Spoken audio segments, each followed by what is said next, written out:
Shalom Warrior. Halo. Gimana kabar pada sore hari ini? Dahsyat luar biasa.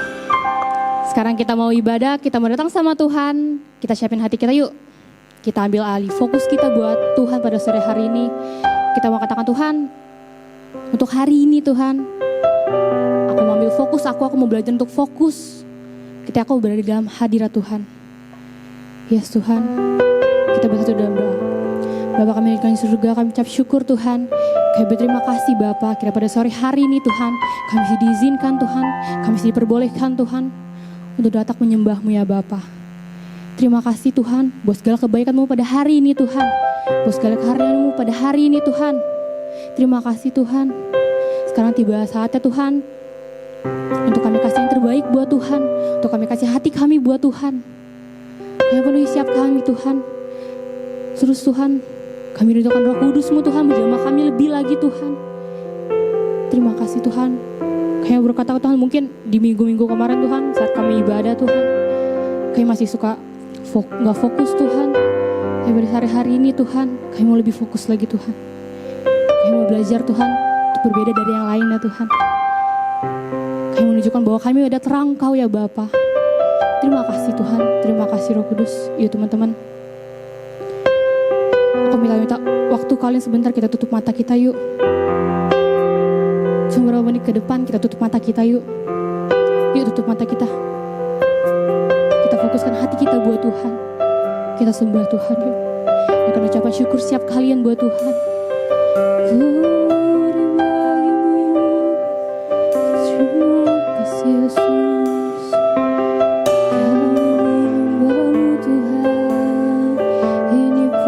Siap kami Yesus, Kau yang penuhi siap kami Tuhan, Kau yang jamah siap hati kami.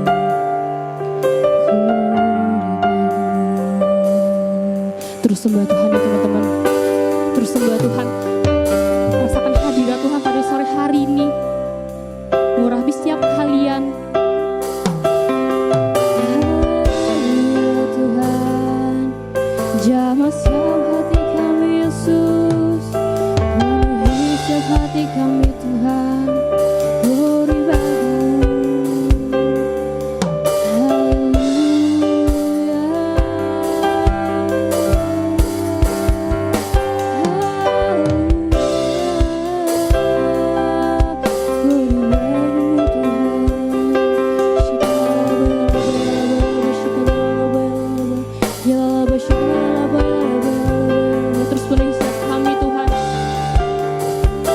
penuhi siap hati kami Tuhan, terus penuhi siap hati kami Bapa.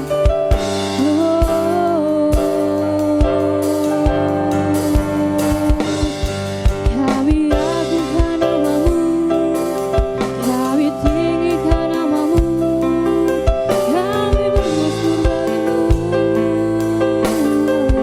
ya Tuhan.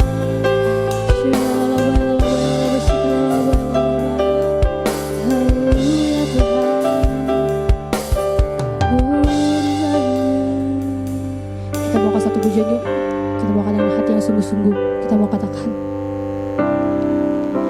dekat padamu itu rinduku. Yes Tuhan.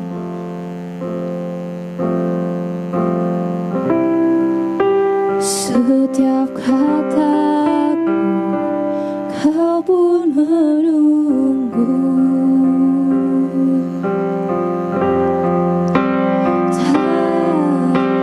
Sangka ku temukan satu kasih yang abadi.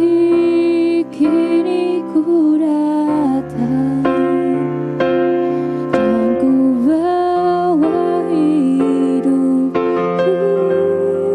Kita bawakan dengan hati yang sungguh-sungguh.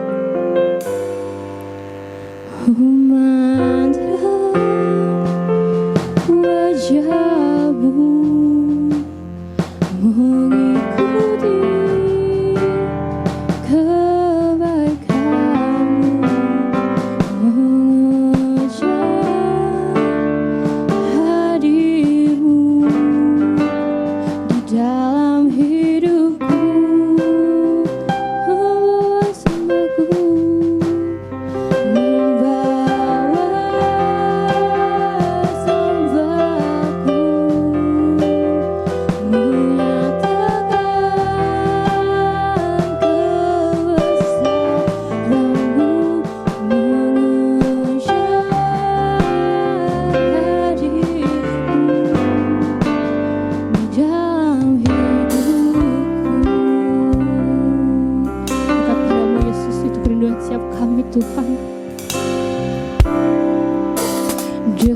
dekat padamu, itu rinduku.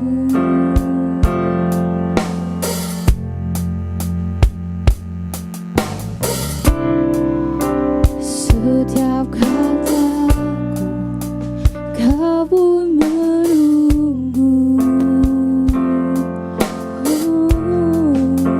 Tak ku sangka ku temukan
setiap hati kami Bapa.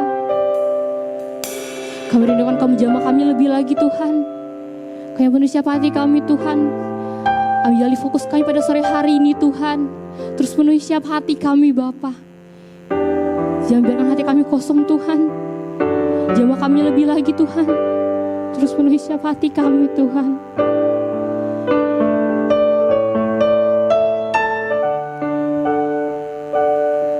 Kita mau katakan,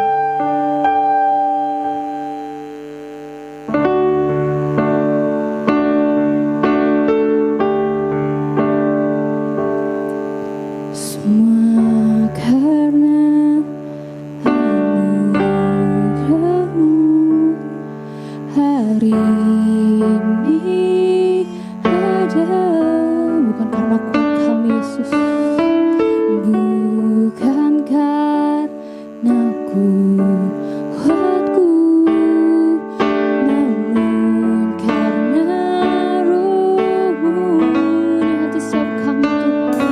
Ku bawa hatiku, penyembahanku,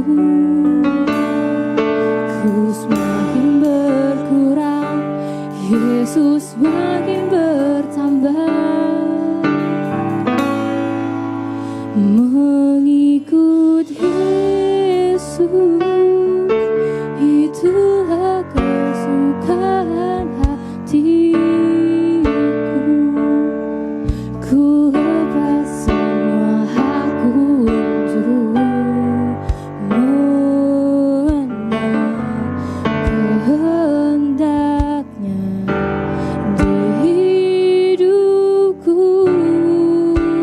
Mengiring Yesus, itulah kekuatan hidupku. Ku yakin anugerahnya mampu jadikanku hamba yang berkenan selalu.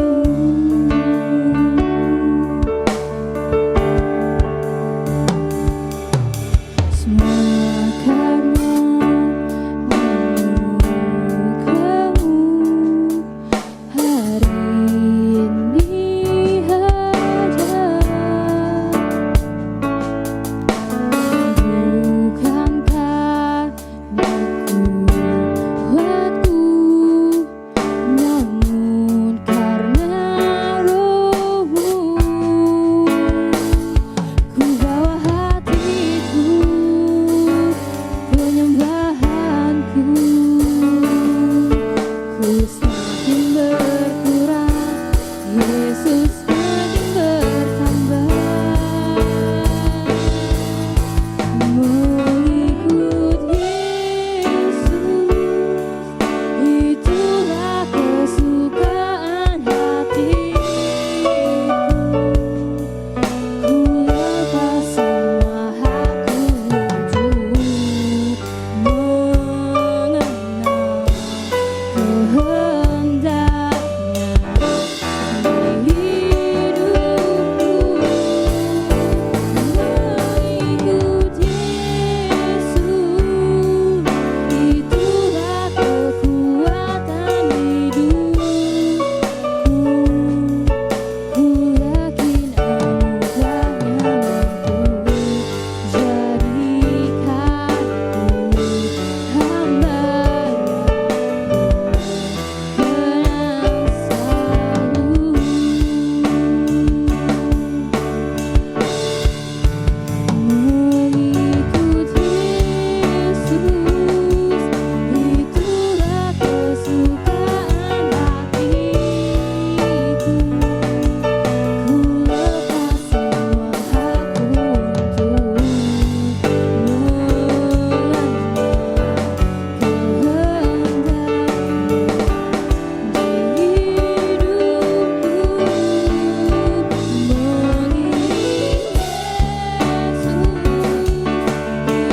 Oh Lord, for your name is great and greatly to be praised.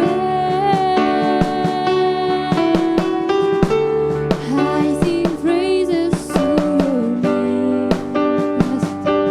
Oh Lord, praises to your name. Oh Lord,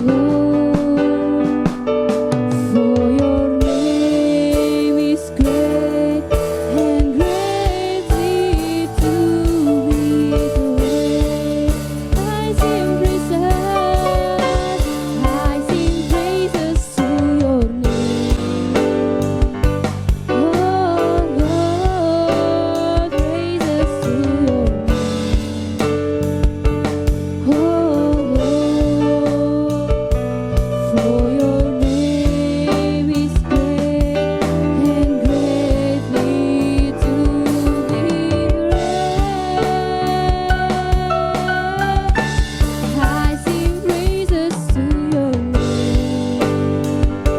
Oh Lord, praises to your name. Oh Lord, for your name is great and greatly to be praised. Katakan sekali lagi teman-teman. I sing praises to your name. Oh Lord, praises to your name.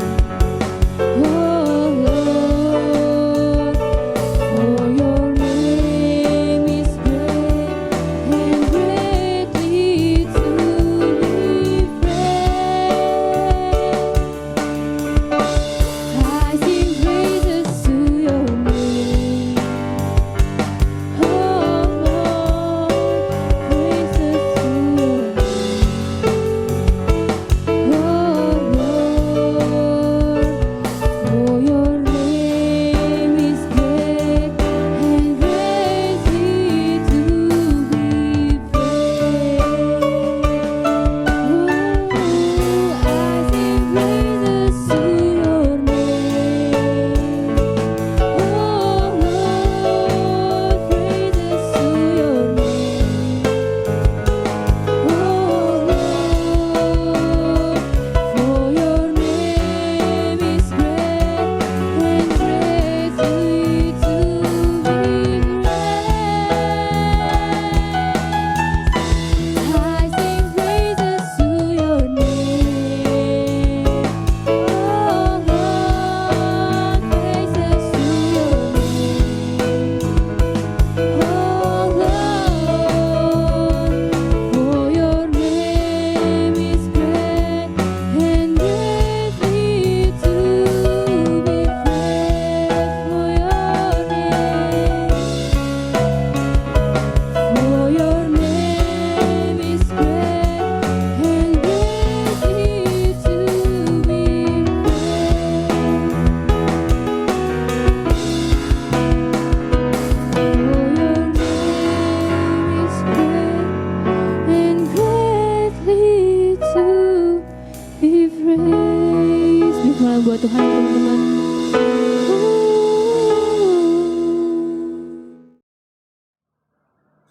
Shalom saudara, haleluya.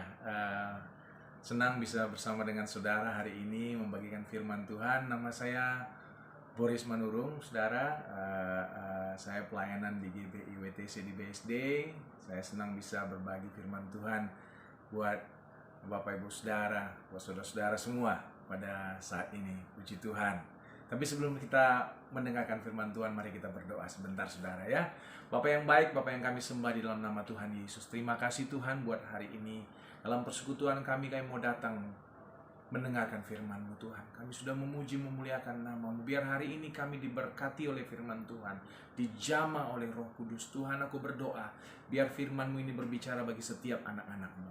Dan hari ini kami dijamah, hari ini kami diubahkan. Ada sesuatu yang baru yang Tuhan kerjakan bagi kami.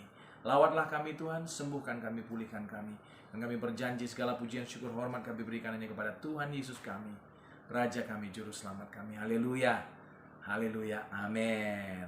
Shalom saudara, sekali lagi saya mau berbicara hari ini mengenai tema yaitu kemerdekaan di dalam Kristus. Kita bekerja, kita mungkin ada yang masih sekolah gitu kali ya, atau berkeluarga, atau juga kita sedang pelayanan gitu. Nah, kita tahu bahwa kehidupan kita itu seringkali nggak maksimal.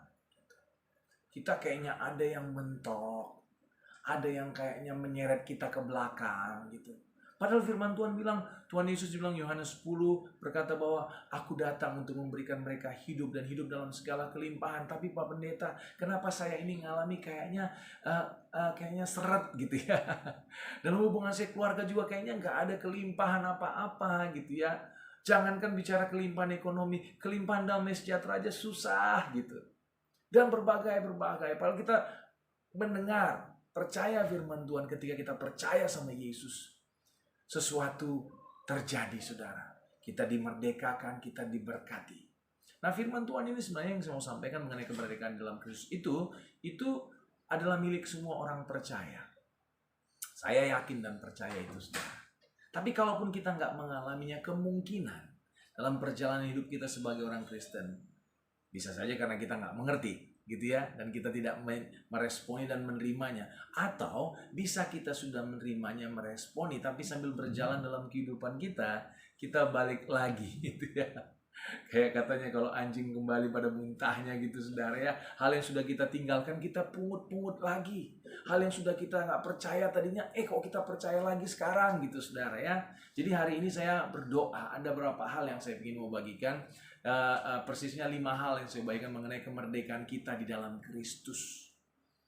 Yang Tuhan Yesus sudah memerdekakan kita daripadanya.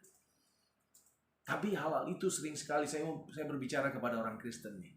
Ya kalaupun saudara bukan orang yang belum percaya gitu ya, saudara bisa mendengari dan mengetahui bahwa saudara juga telah bisa dimerdekakan oleh Kristus gitu. Tapi bagi kita yang sudah percaya, mungkin kita mengalami ikatan-ikatan lagi. Saya berdoa supaya firman ini memerdekakan kita semua saudara. Haleluya. Saya bacakan firman Tuhan yaitu dalam Yohanes 8 ayat 32 berkata, kamu akan mengetahui kebenaran dan kebenaran itu akan memerdekakan kamu. Haleluya. Jadi kebenaran yang Tuhan Yesus berikan, yaitu bahwa dia kebenaran apa? Kebenaran mengenai Injil, kebenaran mengenai dia mati di kayu salib buat dosa saudara dan saya, sehingga kita percaya dan kita tahu dan kita percaya itu yang memerdekakan kita dari dosa. Dan yang pasti saudara dan saya ketika kita percaya kepada keselamatan yang Tuhan Yesus berikan, pengorbanan di kayu salib, kita diselamatkan saudara. Amin. Haleluya. Tapi kita coba dengar, bahas dan renungkan saudara ya. Apa saja sebenarnya yang kita sudah dimerdekakan dan kita harus jaga juga. Memang saya kasih 5 hal, tapi sebenarnya lebih banyak lagi. Cuma 5 hal ini yang saya perhatikan banyak dialami sebagai orang percaya, termasuk saya juga gitu saudara ya. Yang pertama adalah mengenai apa saudara? Mengenai pengampunan. Oh haleluya. Kita harus mengerti saudaraku bahwa pengampunan itu adalah, kalau istilahnya ya, yang Tuhan Yesus ingin lakukan ketika datang ke dunia. Mengampuni saudara dan saya. Mati di kayu salib supaya apa? Supaya dia menyediakan penebusan, yaitu pengampunan dosa atas saudara dan saya. Sehingga kita dimerdekakan dari dosa itu. Alkitab bilang, di mana sengatmu maut? Di mana kuasamu dosa gitu ya?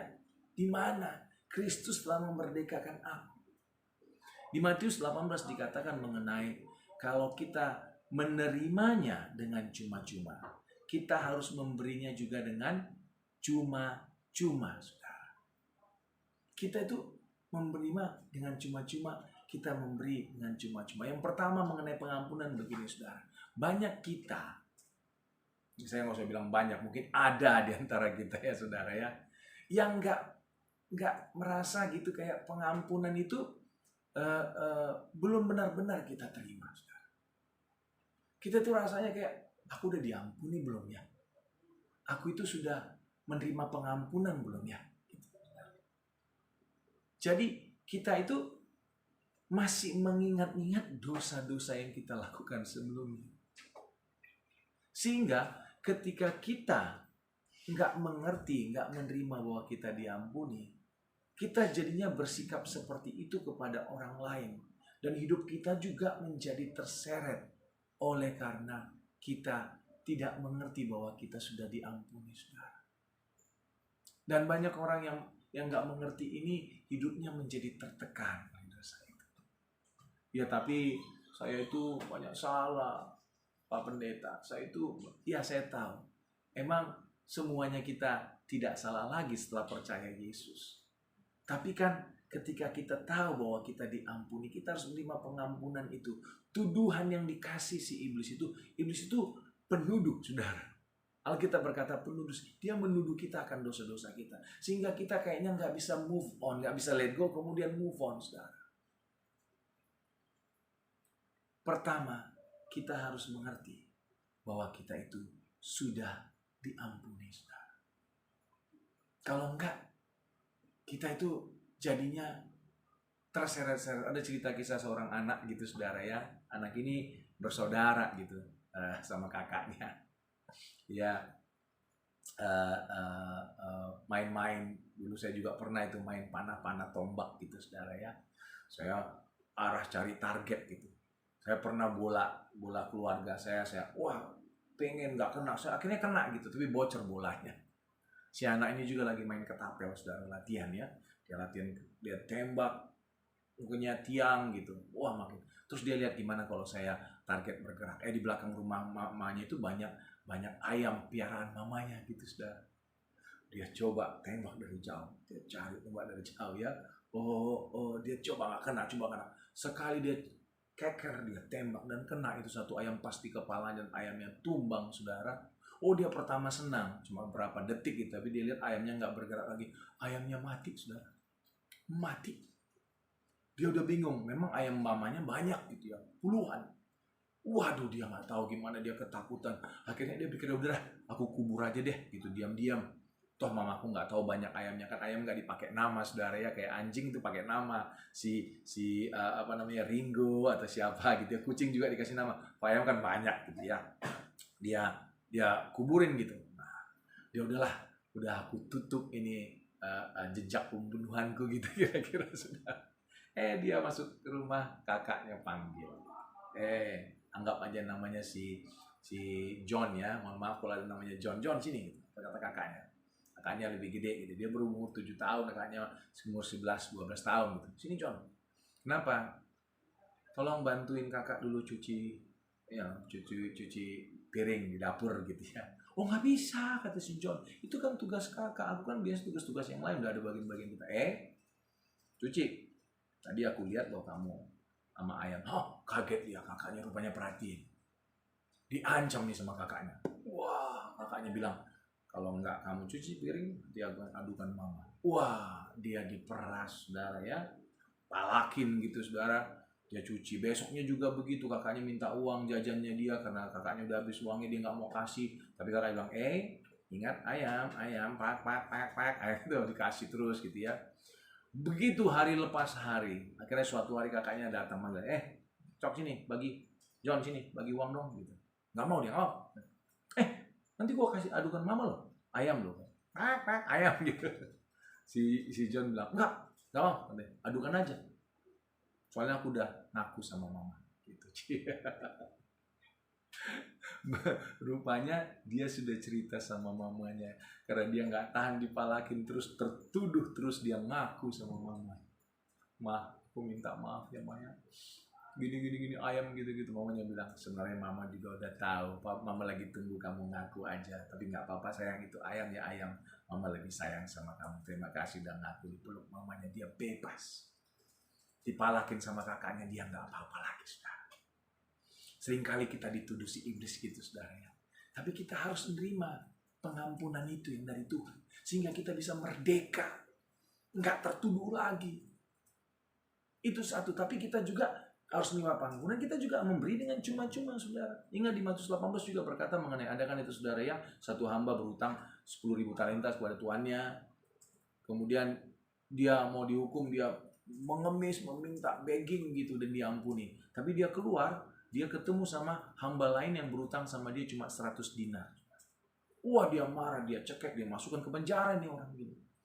Teman-temannya yang dipenjarakan tadi itu marah, kecewa, lapor sama tuannya tadi. Tuannya marah, dia panggil si ini yang tadi utang 10.000 talenta dan udah diampuni. Kamu ya, kamu udah diampuni sama saya, kamu nggak mau sih masuk penjara sana?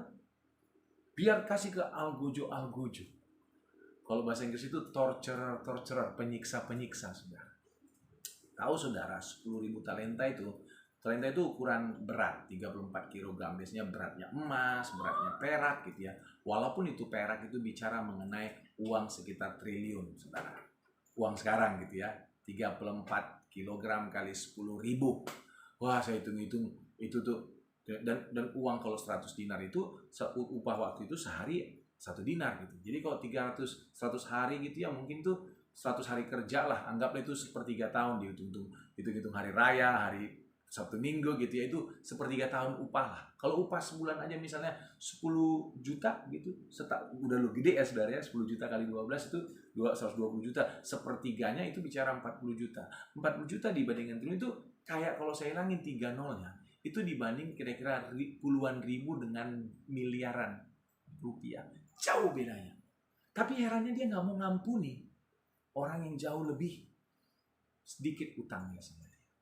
Dan Alkitab bilang dia dimasukin kepada algojo, penyiksa. Tahu nggak saudara? Kalau kita nggak mau mengampuni, kita itu terikat saudara. Kita itu yang terikat. Coba misalnya kita nggak mau mengampuni sepupu kita.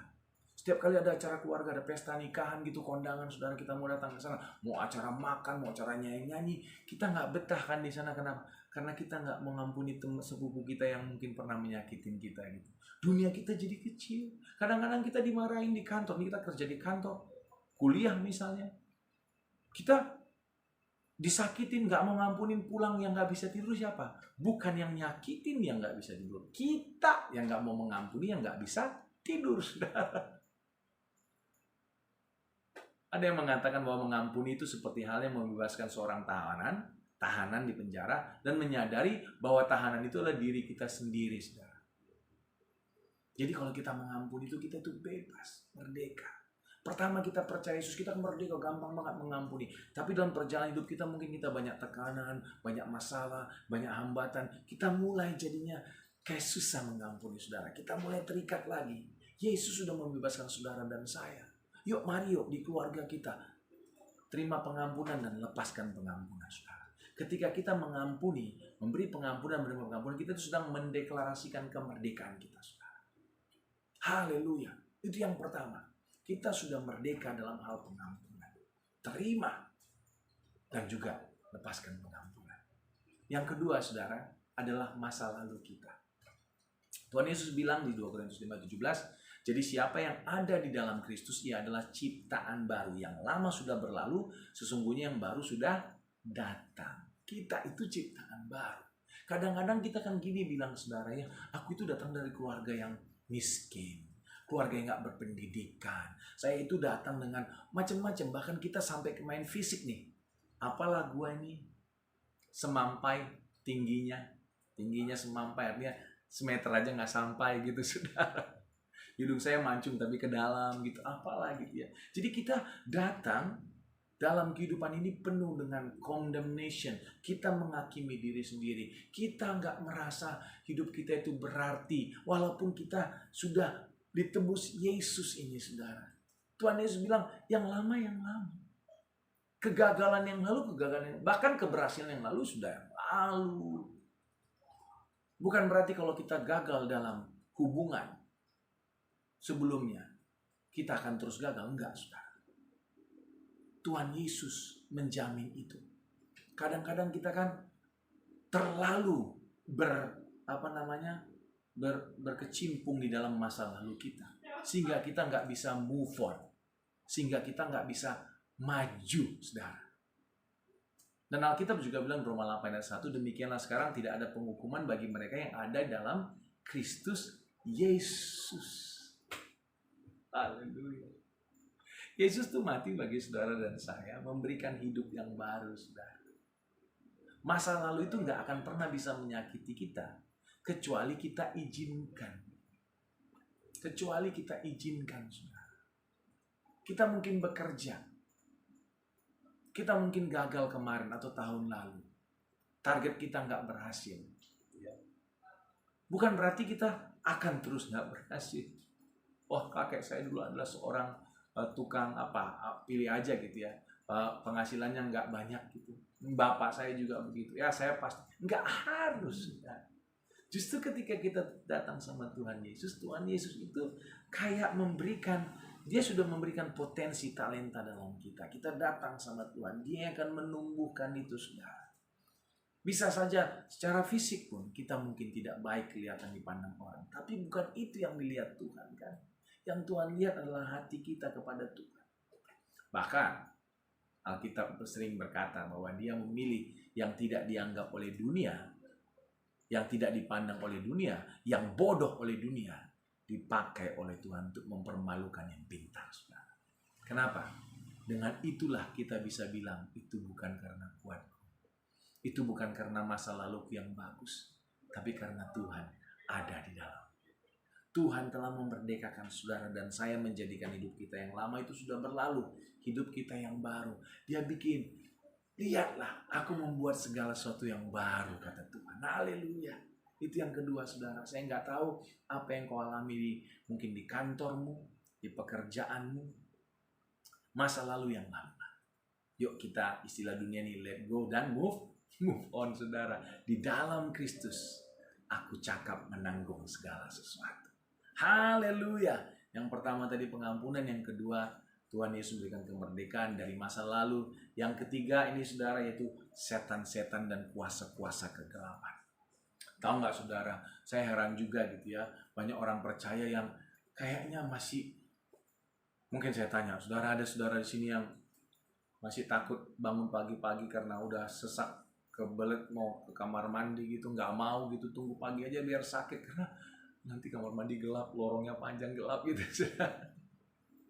Karena gelap gitu. Atau mungkin kan itu ada tuh yang kalau kita misalnya ke jalan-jalan ke kampung gitu ya, kampung halaman kita gitu, saudara ya, kadang-kadang kan di sana nggak ada kamar mandi WC umum gitu. Jadi kalau kita maaf mau buang pipis, kadang-kadang mereka di balik-balik pohon rindang gitu ya, pohon besar gitu ya. Tapi karena itu daerahnya bukan daerahnya dia, kadang-kadang kan suka ngomong begini nih.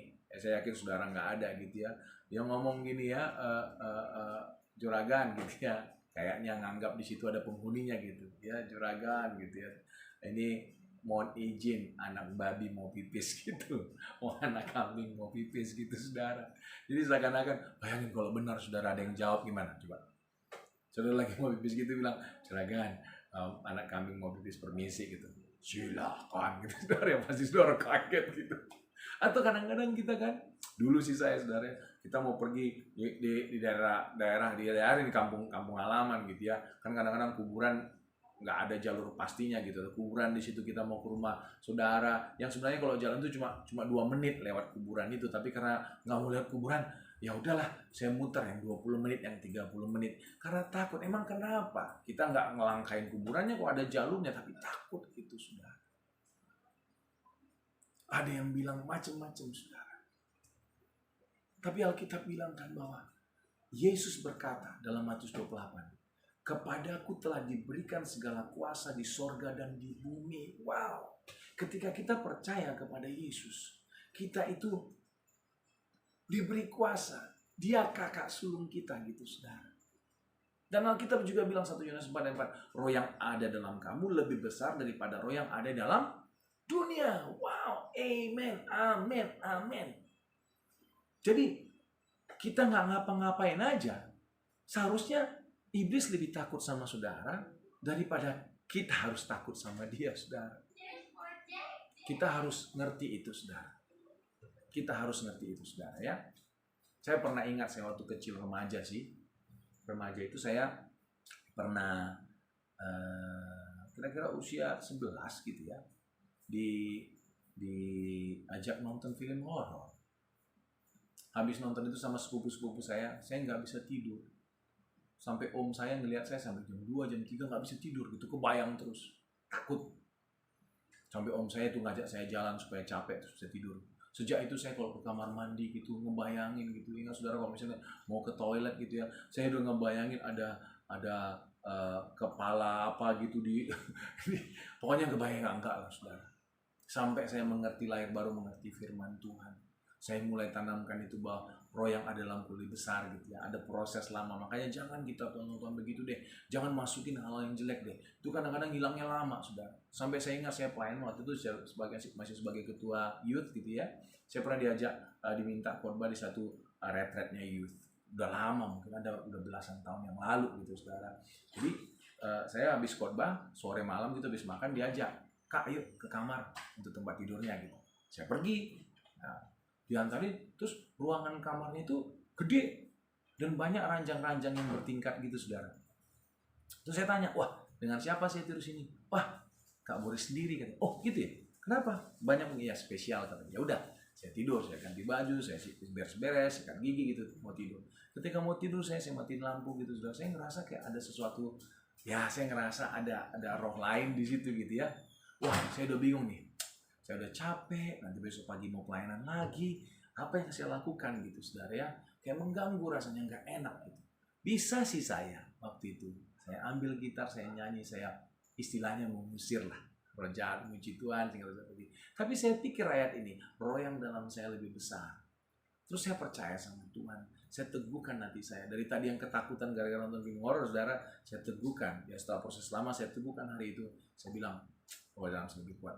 Saya ngadap ke dinding, terus saya sambil lihat ke belakang, saya ngomong gini, saudara, "Lu siapapun situ, lu mau ngapain silahkan. Aku mau tidur," gue bilang.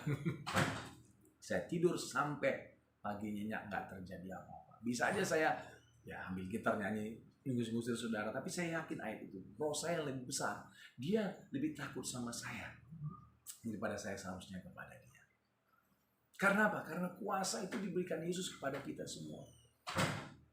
Jadi apa yang iblis bisa lakukan? Dia cuma bisa bohongin saudara. Dia kasih masukan yang jelek dalam pikiran kita, sehingga kita diseret, kemudian mulai diikat lagi oleh dia. Jangan mau percaya, saudara. Saudara sudah bebas. Saya udah bebas. Dalam Kristus kita dibebaskan. Dia cuma bisa tepo-tepo, dusta. Yohanes 8:44 bilang bahwa iblis adalah pendusta dan bapa segala dusta. Itu yang dia lakukan. Pertanyaannya sekarang, apakah kita masih takut, saudara? Dengar firman Tuhan ini. Saudara sudah dimerdekakan. Jangan takut lagi. Justru itu tipu muslihat si iblis, supaya apa? Supaya kita nggak maksimal dalam Tuhan. Yang pertama tadi pengampunan. Kita udah merdeka. Yang kedua masa lalu kita dimerdekakan. Yang ketiga segala setan dan kuasa kegelapan kita juga dimerdekakan, saudara. Yang keempat diri sendiri. Oh, haleluya. Bisa ya Pak Pendeta bahwa saya itu terikat oleh diri sendiri gitu. Bisa, saudara. Sebelum saya kasih ayatnya, saya kasih ilustrasi seperti ini. Contohnya saudara kerjakan perusahaan ini. Sudah mau nikah. Terus saudara sama pasangan udah cari-cari tempat. Ketemulah tempat yang agak di pinggiran Jakarta, kompleks yang lumayan bagus, saudara suka, tapi nggak di tengah-tengah kota Jakarta, di pinggiran gitu ya, ke arah mungkin Bodetabek gitu ya, tadi manapun itu. Dan saudara lihat penghasilan dengan pasangan cukup untuk cicilannya dan semuanya. Terus saudara udah mau beli nih. Tapi begitu saudara udah mau bikin akte jual belinya gitu ya, dan cicilannya udah oke gitu, saudara bisa nyaman. Terus saudara mikir dalam hati, tapi nanti apa kata teman kantor saya ya? Apa teman kantor saya nanti pikir, nggak ada duitnya makanya belinya di pinggiran kota gitu. Akhirnya gara-gara mikir begitu, saudara jadinya nggak jadi beli itu, malah pilih ngontrak apartemen aja di tengah kota Jakarta. Daripada dibilang nggak punya duit gitu, saudara. Nah kalau itu terjadi, saya mau katakan bahwa kita belum merdeka dari diri kita sendiri. Atau mungkin kita cuma mau beli baju, saudara. Saudara nabung mau beli baju untuk pesta, untuk tahun baruan, Natalan gitu ya. Atau teman mau nikah suatu hari, saudara udah untuk mau ya bagus lah outfitnya gitu. Saudara udah pergi ke butik atau ke mall, udah lihat di fitting room dan cocok semua, harganya cocok, bahkan saudara bisa beli 2 gitu ya. Begitu saudara mau pakai, mau beli, saudara pikir, apa kata tante gue ya? Apa kata teman kantor gue ya? Apa kata teman gereja gue ya?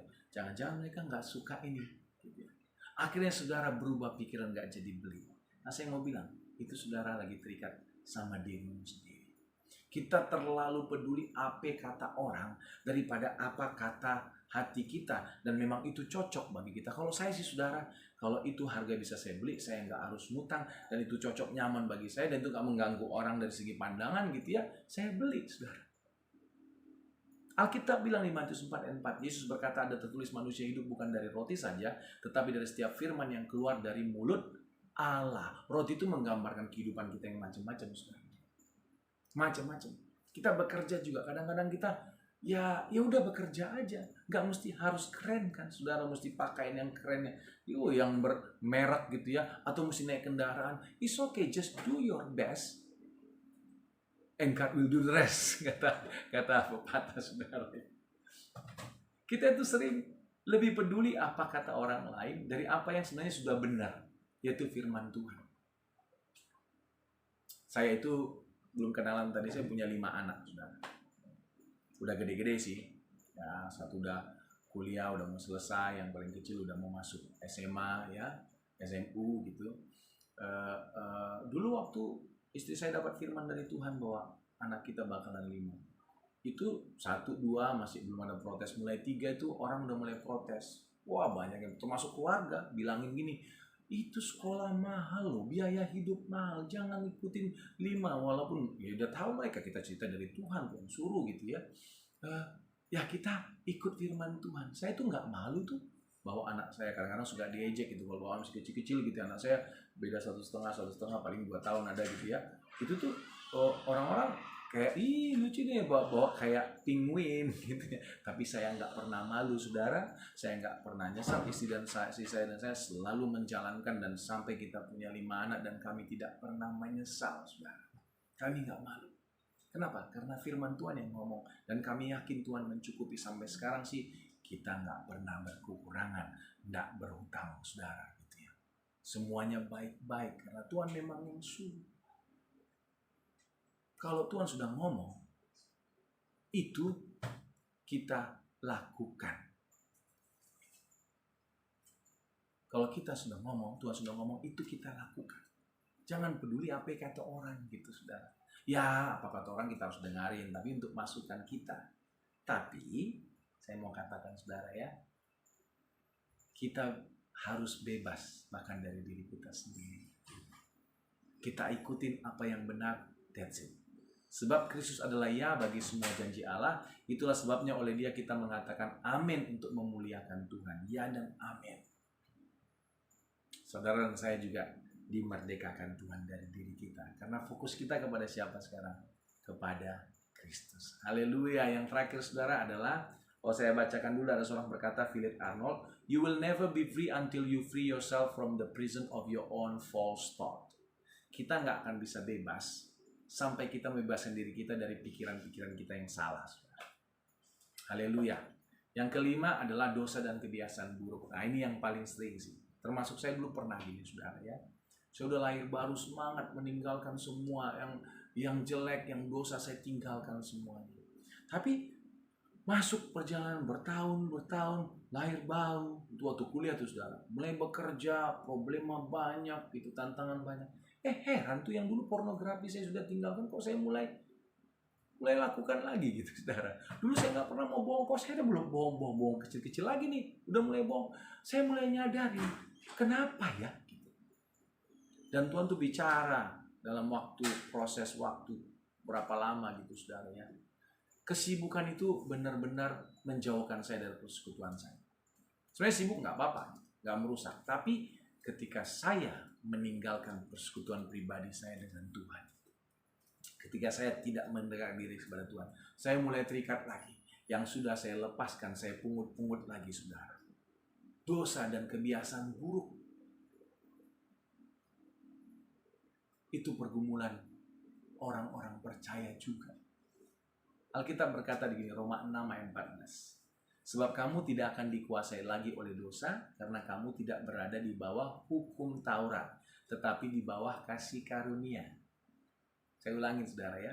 Sebab kamu tidak akan dikuasai lagi oleh dosa karena kamu tidak berada di bawah hukum Taurat tetapi di bawah kasih karunia. Roma 6 ayat 14. Apa itu artinya tidak berada di bawah hukum Taurat? Kita baca Galatia 5 ayat 18. Akan tetapi jikalau kamu memberi dirimu dipimpin oleh Roh, maka kamu tidak hidup di bawah hukum Taurat.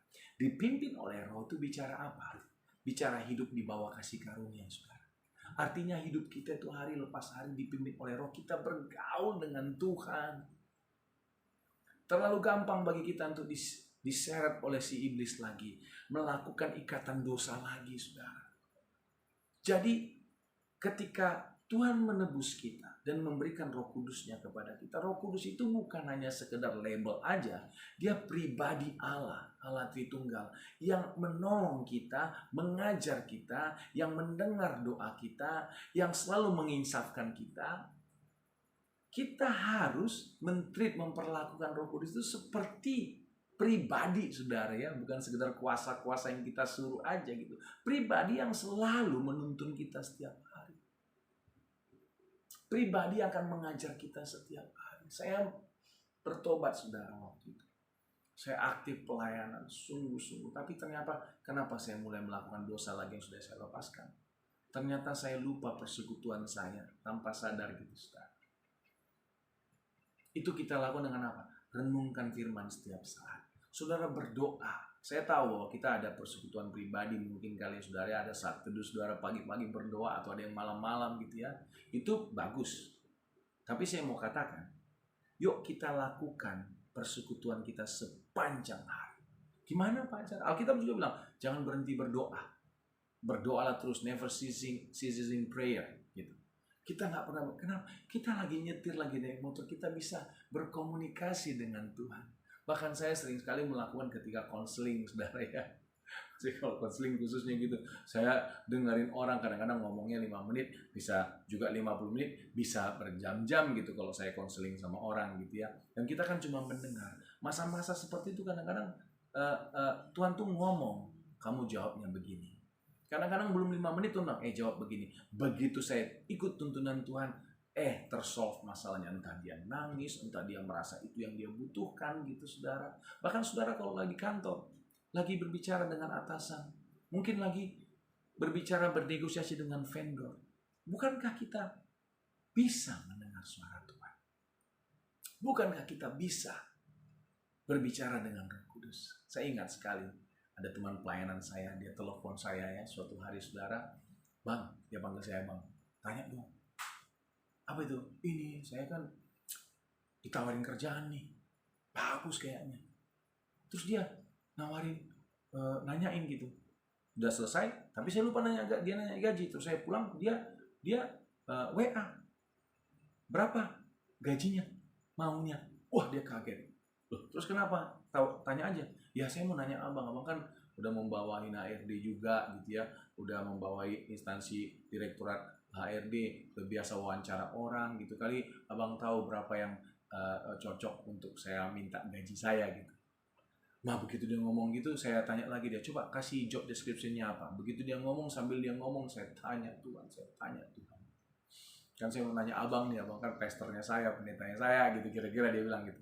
Saya tanya Tuhan ngomong satu angka, dan saya nggak ngeh itu angka itu besar sekali sebenarnya. Terus saya bilang sama dia, gini aja deh, minta segitu. Saya bilang, gede saudara ya. Saya juga begitu dia ngomong, oh gede bang ya, kaget dia. Kenapa saya bilang? Sebenarnya saya udah tanya Tuhan bang, dan Tuhan ngomong segitu. Ya sudah, Tuhan ngomong segitu, tapi karena saya ragu, istri saya bilang, itu kegedean lu, kemarukan lu nanya gede, mentang ditanyain gede segitu. Ya udah, saya doa lagi, suruh tanya abang, katanya tanya Pastor Boris gitu. Dia tanya sama, saya jawab. Saya begitu amin tutup, dia oke bang, aku kan minta segitu. Begitu tutup telepon, saya bilang, aduh gede banget dia. Saya kalau nawarin orang yang title S3 aja gitu ya, setengahnya dari itu gitu. Dia masih S1 gitu. Tapi udahlah, Tuhan yang ngomong gitu. Itu penting kita ngomong sama Tuhan. Hari Minggunya dia kesaksian di ibadah kita di gereja. Dia bilang, saya ikut apa kata Pastor Boris, saya WA itu yang mau hire saya.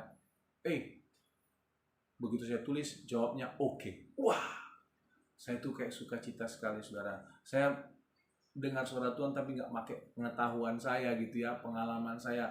Tuhan ternyata luar biasa. Kalau kita minta setengahnya dari situ pasti jawabannya oke.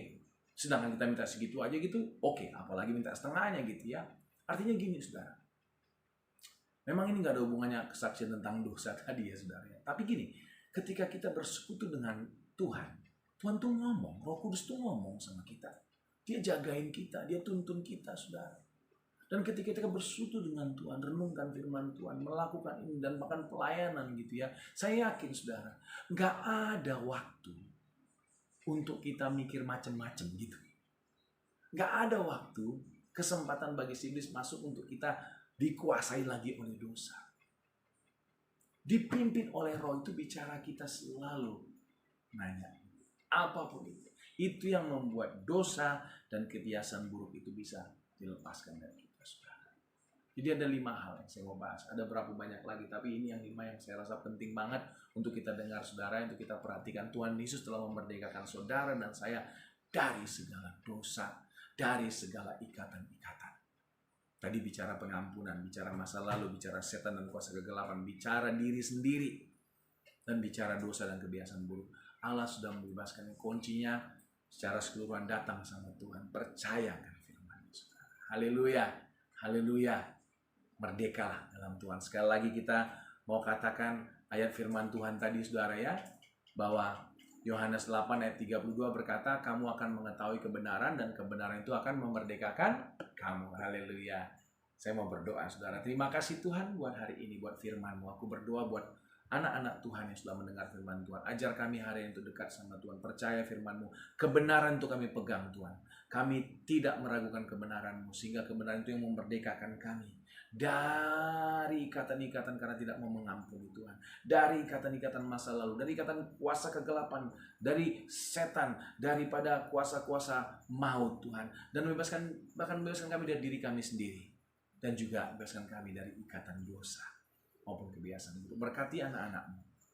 Apa mereka kerjakan, apa mereka gumulkan hari ini, biarlah ada terobosan dalam kehidupan mereka. Terima kasih Bapa. Kami terima pemulihan, kami terima terobosan dalam kehidupan kami. Kemerdekaan dari Kristus dalam hidup kami. Hanya di dalam nama Tuhan Yesus Kristus. Haleluya. Amin. Terima kasih saudara. Sampai jumpa kembali. Tuhan Yesus memberkati. Amin.